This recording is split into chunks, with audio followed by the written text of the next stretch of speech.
দুর্বল ৬ ব্যাংক একীভূত হয়ে সরকারের নিয়ন্ত্রণে চলে যাচ্ছে। যদিও আমি গতকালকে এই ভিডিওটি আপলোড করেছি, ভিডিওতে অনেকেই ভুয়া তথ্য বলে ভিডিওতে কমেন্টস করেছেন, যার পরিপ্রেক্ষিতে আজকের ভিডিওটি তৈরি করা। এই খবরটি ইত্তেফাক পত্রিকায় প্রকাশিত হয়েছে ২৬শে মে ২০২৫ তারিখে ২১:৪০ ঘটিকায়।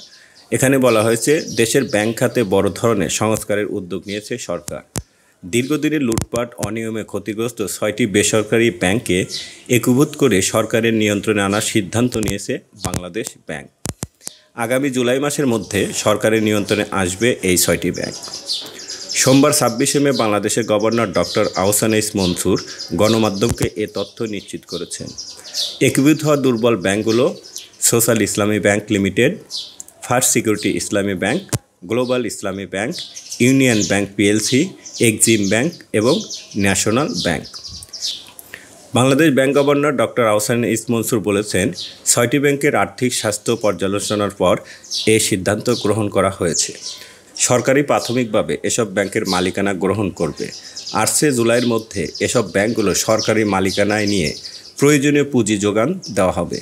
পরিস্থিতি স্থিতিশীল হলে বিদেশি কৌশলগত বিনিয়োগকারীদের সঙ্গে আলোচনা শুরু করা হবে। সরকার এই সমস্ত ব্যাংকের ততদিনই মালিকানার দায়িত্ব পালন করবেন যতদিন না পর্যন্ত এই সমস্ত ব্যাংকগুলোকে তাদের আর্থিক অবস্থা স্বাবলম্বী না করে তুলতে পারে। সরকার ততদিন পর্যন্ত তাদের বিভিন্নভাবে পুঁজির মাধ্যমে সহযোগিতা প্রদানের মাধ্যমে এই ব্যাংকগুলোকে পূর্বের অবস্থানে ফিরিয়ে নিয়ে আসার জন্য চেষ্টা করবে। পরবর্তীতে যখন তাদের পূর্বের অবস্থায় ফিরে আসবে, তখন বিদেশি মালিকানার কাছে এই ব্যাংকগুলোর দায়িত্ব দেওয়া হতে পারে। তবে সে বিষয়ে সিদ্ধান্ত গ্রহণ করবে সরকার।